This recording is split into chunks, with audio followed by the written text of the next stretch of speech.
Praise the Lord. ആദ്യമേ തന്നെ ദൈവത്തിന് നന്ദി പറയട്ടെ. എൻ്റെ പേര് മേരിക്കുട്ടി. ഞാൻ ബോംബെയിലാണ്. ഞാൻ ആദ്യമായിട്ടാണ് ഇങ്ങനെ ഒരു ബൈബിൾ റീഡിംഗ് ബാച്ചിൽ പങ്കെടുക്കുന്നത്. എൻ്റെ പേര് ഈ ഗ്രൂപ്പിൽ അങ്ങനെ വന്നെന്നൊന്നും എനിക്കറിയില്ല. ഈ മെസ്സേജ് കണ്ടപ്പോൾ വളരെയധികം സന്തോഷവും വായിക്കാനുള്ള തീഷ്ണതയും എന്നിൽ ഉളവായിരുന്നു. 2-3 ദിവസം ആലോചിച്ച് ഏതായാലും പേര് കൊടുത്തു. റീഡിങ്ങിന് വരുമെന്നൊന്നും ഞാൻ പ്രതീക്ഷിച്ചില്ല. അത് കഴിഞ്ഞ സമയം അവർ നമ്മുടെ കൺവീനിയൻ്റ് സമയം ആവശ്യപ്പെട്ടു. അതിനും കർത്താവിനോട് ആലോചന ചോദിച്ചു. കാരണം 24 hours ഉണ്ടെന്ന് പറഞ്ഞാലും നമ്മൾ നിശ്ചയിക്കുന്ന സമയത്തൊന്നും നടക്കണമെന്നില്ലല്ലോ. കർത്താവ് എനിക്കൊരു സമയം തന്നു. 9 മണി മുതൽ 9:30 വരെയായിരുന്നു എനിക്ക് തന്ന സമയം. ഞാൻ അന്നു മുതൽ പ്രാർത്ഥനാപൂർവ്വം ഇതിനെ കാത്തിരുന്നു. അതിലുമധികം എനിക്ക് ഭയങ്കര സന്തോഷമായിരുന്നു. എന്തോ ഒരു വലിയ കാര്യത്തിന് ഒത്തിരി ആഹ്ലാദത്തോടെ നടക്കുന്ന ഒരു സന്തോഷത്തോടെ ആ ദിവസം വന്നു ചേരാൻ ഞാൻ സത്യത്തിൽ അങ്ങ് ആഹ്ലാദിക്കുകയായിരുന്നു. ആ ദിവസം കാത്തിരുന്നു. പക്ഷേ ഈ ദിവസങ്ങൾക്കിടയ്ക്ക് എനിക്ക് പല പ്രലോഭനങ്ങളും ഉണ്ടായി. ആദ്യം തന്നെ ഒരു സ്വപ്നമാണ് കണ്ടത്.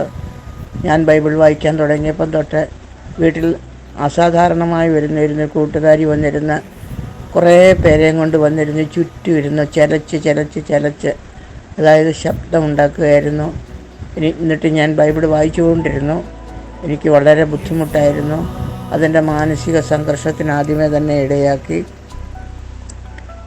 അത് കഴിഞ്ഞ് ബൈബിളിൻ്റെ തലേദിവസം, ബൈബിൾ വായിക്കുന്നതിൻ്റെ തലേദിവസം എനിക്ക് പല്ലിന് വേദന. എനിക്ക് പല്ലിന് വേദന സാധാരണ വരാറില്ല. പല്ലിന് അസ്വസ്ഥതകളുണ്ടെങ്കിലും സാധാരണ വരാറില്ല. പക്ഷേ തലേദിവസം വൈകിട്ടായപ്പോഴത്തേന് അസഹ്യമായ പല്ലിന് വേദന ഉണ്ടാകുകയും മാനസികമായി ഞാൻ ഒത്തിരി വേദനിക്കുകയും ചെയ്തു. ദൈവമേ, എനിക്ക് തന്ന അവസരം ഇല്ലയോ വായിക്കാൻ നോക്കുമോ? കാരണം അത്രമാത്രം സന്തോഷിച്ചുല്ലസിച്ചും അവർ നിങ്ങൾ മെസ്സേജിനകത്ത് കിട്ടിയ പ്രാർത്ഥനകളെല്ലാം പ്രാർത്ഥിച്ചും വ്യക്തിപരമായ പ്രാർത്ഥിച്ചും ഈശോയുടെ ഒരിക്കൽ ആനന്ദിച്ച് നടക്കുകയായിരുന്നു. ഈ അവസരം എനിക്ക് പാഴായി പോകുമോ എന്നോർത്ത്. കാരണം പല്ല്, നാക്ക് ഒക്കെ ഉണ്ടെങ്കിലല്ലേ നമുക്ക് ഇതൊന്ന് വായിച്ചു തീർക്കാൻ. വായാണ് പ്രധാനം. അത് തീർക്കാൻ സാധിക്കുകയുള്ളല്ലോ എന്നുള്ള മനോവിഷം എന്നെ അലട്ടിക്കൊണ്ട് രാത്രിയിൽ അസ്വസ്ഥതപ്പെട്ടു. അല്പം മെഡിസിനും എടുത്തു. ഏതായാലും കൊള്ളാം. ബൈബിൾ വായിക്കുന്ന അന്ന് ആ സുദിനം, ആ ഉല്ലാസ ദിവസം എന്നിൽ കടന്നു വന്നപ്പോൾ പല്ലിന് വേദന വളരെ വ്യത്യാസമായി. വളരെയധികം ചങ്കിടിപ്പോടും വേവലാതിയോടും ഒരുമാതിരി ആ സന്തോഷിച്ച ആ മാനസികാവസ്ഥയല്ലായിരുന്നു വായിക്കാൻ തുടങ്ങിയപ്പോൾ. എങ്കിലും കർത്താവ് എന്നെ ഒരു ഉപകരണമാക്കി ഈ ഗ്രൂപ്പിലേക്ക് എടുത്തു. ബൈബിൾ വായന തുടങ്ങി ഏതാനും നിമിഷം കഴിഞ്ഞപ്പോൾ കണ്ണിൽ വെള്ളം നിറയുന്ന കാരണം എനിക്കൊരു തരത്തിലും വായിക്കാനുള്ള, കണ്ണിൽ വെള്ളം നിറയുന്നത് മൂലം വായിക്കാൻ വളരെയധികം ഞാൻ ബുദ്ധിമുട്ടി. അതെനിക്ക് ബൈബിൾ വായിക്കുമ്പോഴും പ്രാർത്ഥന ചെല്ലുമ്പോഴും എൻ്റെ ഹൃദയം പൊട്ടിത്തകർന്നൊരു സങ്കടം വരാറുണ്ട്. അതുകൊണ്ട് ഞാൻ കണ്ണുനീർ തുടച്ച് ഇടയ്ക്കിടയ്ക്ക് ഈശോ എന്ന് വിളിച്ചുകൊണ്ടാണ് ആ ബൈബിൾ വാചന പൂർത്തീകരിച്ചത്.